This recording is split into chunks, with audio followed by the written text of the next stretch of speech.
En estos días de fermentación se desprende una gran cantidad de anhídrido carbónico llamado tufo, que llega a ser mortal. Para entrar en el lagar, los vinateros deben bajar con una llama que, ante la falta de oxígeno, se apaga y delata su mortífera presencia. Es el momento de pinchar el lagar. Al quitar el tapón de sebo, el vino sale con energía presionado por el peso de la brisa y es recogido en los toneles. Por este sistema el vino se separa del orujo y de todas las partes sólidas que quedan en el lagar. Las cubas y toneles deben estar perfectamente limpios y azufrados para guardar el vino. Allí se va echando el vino joven, donde se realizará la segunda fermentación. La llamada segunda fermentación es, en realidad, la transformación del ácido málico en ácido láctico, y es precisamente cuando mejora la calidad del vino. Durante el reposo invernal de la vid se realiza la poda, pero antes de iniciar la poda propiamente dicha, algunos viticultores hacen la prepoda con unas cuchillas apropiadas adaptadas al tractor. Este trabajo consiste en triturar los sarmientos por encima de las yemas de poda para facilitar el trabajo posterior. El fin de la poda es prolongar la vida de las cepas, mantener un tipo de formación adecuada y obtener mejores cosechas, tanto en cantidad como en calidad. Los podadores tiran la broza y los sarmientos al compás, que es el camino entre las cepas, para facilitar su recogida posterior.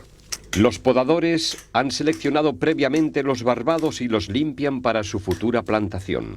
El trabajo de plantación de una viña comienza por el desfonde o laboreo profundo de la tierra, limpiándola de piedras grandes y raíces hondas. Hasta la implantación de los tractores, este trabajo se hacía con arados de grandes dimensiones tirados por varias caballerías. Una vez preparado el terreno se procede al alineado, que se realiza con largas cadenas marcadas cada cierta distancia. En la técnica de plantación del viñedo llamada de marco real, las distancias entre las cepas están adaptadas a la mejora de la mecanización del cultivo. A la altura de las marcas, los viticultores clavan en el suelo una señal, generalmente una caña o una rama de ginesta, indicando el lugar en el que habrá que plantar la vid. A este trabajo le llaman florear.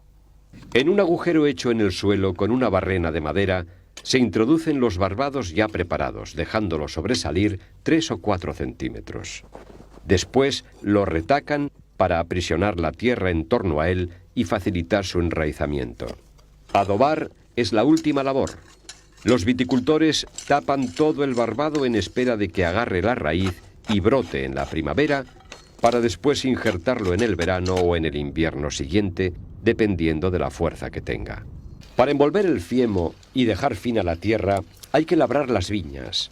Todavía quedan viticultores que siguen aprovechando aquella tradicional fuerza motriz de las caballerías en las labores agrícolas.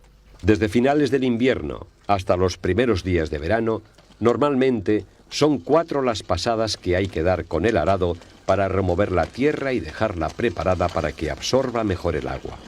En este tiempo se descubren los troncos de las cepas para quitarles las raíces o venas que han salido nuevas en la parte superior enterrada.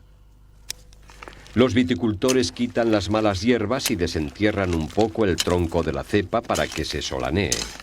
Con la tierra hacen un pequeño montón a su alrededor donde se recogerá mejor el agua de la lluvia. La primavera ya ha llegado con todo su esplendor al campo de Cariñena y los cortes de los pulgares empiezan a llorar, como dicen los viticultores. Este hecho indica que la vid despierta del reposo invernal para comenzar un nuevo ciclo vegetativo y productivo. Las lluvias primaverales y el calor facilitan el desarrollo de la planta. Las flores de la vid se abren todas unidas formando un racimo. A finales de mayo o primeros de junio, los viticultores de Cariñena hacen el derraye, que consiste en quitar los tallos o pámpanos y algunas hojas sobrantes para facilitar la floración.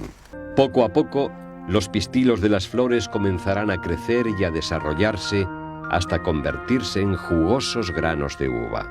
Es precisamente cuando los viticultores del campo de Cariñena deben estar más pendientes de las plagas que pueden perjudicar al viñedo. La mochila sulfatadora sirve para aplicar el tratamiento adecuado para cada caso. El mildiu se combate hoy con métodos modernos y muy efectivos. Pero no conviene olvidar el remedio casero que ha salvado los viñedos desde 1880, el caldo bordelés, todavía hoy utilizado. Había que moler sulfato de cobre en molinos que los viticultores tenían en sus propias casas.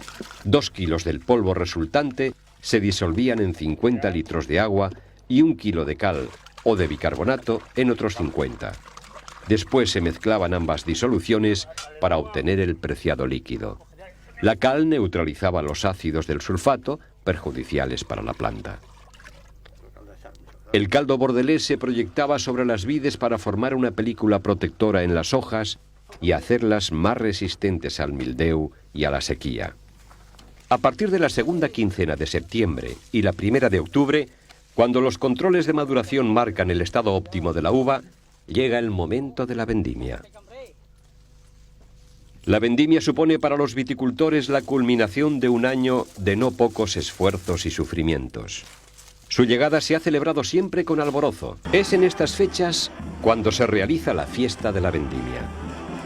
Desde 1960 la fiesta de la vendimia de Cariñena llega todos los años en alguno de los primeros domingos de septiembre.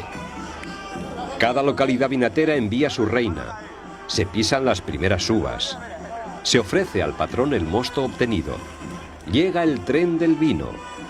La fuente ofrece un rico tinto al visitante y la fiesta dura hasta el anochecer.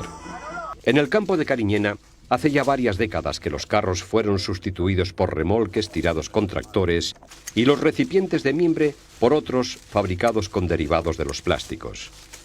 Pero en su esencia, la vendimia sigue siendo, hoy como ayer, manual. Debido a que el tiempo favorable para la vendimia es muy breve y la maduración de la uva requiere de unos días concretos para su recolección, los viticultores contratan temporeros para esta faena. Las máquinas vendimiadoras tienen pocos años de existencia. Su aparición ha simplificado enormemente esta actividad con un sistema de recolección sencillo y eficaz. Las vendimiadoras mecánicas avanzan por encima de las vides, sacudiéndolas entre sus dos cuerpos y recogiendo los granos de uva y los racimos que se desprenden. Mientras una corriente interna de aire expulsa las hojas sueltas, la uva pasa a los depósitos de la máquina, que posteriormente se vacían para el transporte del fruto a la bodega. El sistema tradicional de la vinificación comenzaba con el pisado de las uvas en la pisadera. En algunos pueblos vinateros de Aragón todavía quedan familias que siguen elaborando el vino para consumo propio por este método tradicional. Para hacer el vino clarete, el mosto obtenido en la pisadera se separa de la brisa en la prensa y se pasa directamente a las cubas y toneles donde fermentará. En el caso de la elaboración del vino tinto, al pisar las uvas, el mosto junto con la brisa u orujo se recogen en el lagar donde permanecerán 8 o 10 días fermentando en reposo. La piel de las uvas tintas contiene las sustancias que proporcionan el color, el aroma y el tanino a los vinos. El vino queda en el fondo del lagar y sobre él flota la brisa formando una capa protectora llamada sombrero, que hay que sumergirla todos los días para que se mantenga húmedo y no se pique. Esta operación se llama mejer. En estos días de fermentación se desprende una gran cantidad de anhídrido carbónico llamado tufo, que llega a ser mortal. Para entrar en el lagar, los vinateros deben bajar con una llama que, ante la falta de oxígeno, se apaga y delata su mortífera presencia. Es el momento de pinchar el lagar. Al quitar el tapón de sebo, el vino sale con energía presionado por el peso de la brisa y es recogido en los toneles. Por este sistema el vino se separa del orujo y de todas las partes sólidas que quedan en el lagar. Las cubas y toneles deben estar perfectamente limpios y azufrados para guardar el vino. Allí se va echando el vino joven, donde se realizará la segunda fermentación. La llamada segunda fermentación es, en realidad, la transformación del ácido málico en ácido láctico, y es precisamente cuando mejora la calidad del vino. La brisa que queda en el lagar después de extraer el vino se pasa a las prensas. Allí, mediante presión, el orujo va soltando el caldo que queda. Todas estas técnicas tradicionales han pasado a formar parte del recuerdo o son practicadas por escasas familias más por razones sentimentales que por rendimiento económico. En los años 80, las bodegas del campo de Cariñena iniciaron un proceso de modernización tecnológica de gran importancia para la vinificación. Hoy, la uva recolectada en los viñedos se transporta en los remolques hasta las bodegas en unas óptimas condiciones higiénicas y sin dañar el fruto. Allí empieza el proceso de la vinificación propiamente dicho. Las uvas procedentes de la vendimia son recibidas de forma automatizada e informatizada en instalaciones donde predomina el acero inoxidable, ideal para controlar la higiene del proceso y la temperatura de las fermentaciones. De las tolvas de descarga, los racimos pasan a las despalilladoras y estrujadoras, hoy en día diseñadas para romper suavemente los granos. Después, el mosto pasa a los depósitos o a las prensas, según el tipo de vino a elaborar. Para el vino blanco, que procede exclusivamente de uvas blancas, el mosto fermenta solo. Los vinos rosados se obtienen de las uvas tintas y el mosto se incuba en un depósito durante unas horas hasta que extrae de la piel de la uva el color rosado característico. La singularidad de la vinificación del tinto está en la simultaneidad de la fermentación y de la maceración de la piel, pepitas y pulpa de las uvas tintas con el mosto. Esta fermentación del mosto se produce bajo la atenta mirada del enólogo, que cuenta con equipos de frío para no permitir altas temperaturas que alteren el equilibrio o la calidad posterior del vino. Un proceso de pocos días en el que está en juego el trabajo de todo un año.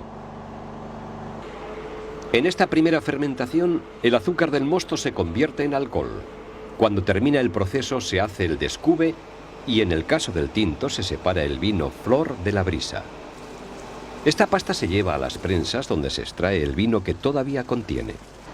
La pasta exprimida será enviada a las fábricas de alcohol y el vino extraído se recogerá en otros depósitos distintos donde pasará una serie de filtraciones y terminará el proceso.